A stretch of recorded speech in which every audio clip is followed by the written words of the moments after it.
Welcome back to ExplainCAD. Today we will know about screw mechanical mate in SolidWorks. I already insert bolt and nut in SolidWorks assembly. Now select this bolt, open part. Now go to reference geometry, select axis, select this outer surface of this bolt. OK. Go to visibility, view axis. Now save this part. Come back from the sketch. Similarly in assembly, select visibility, view axis.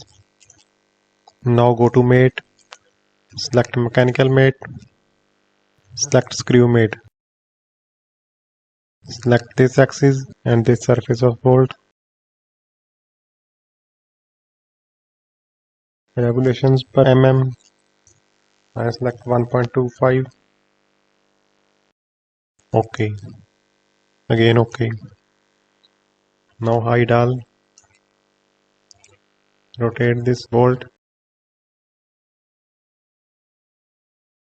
Screw mechanical mate is activate.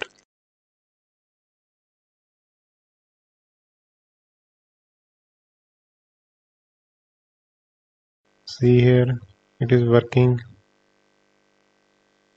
This is screw mechanical mate in SolidWorks. Thanks for watching. Please subscribe.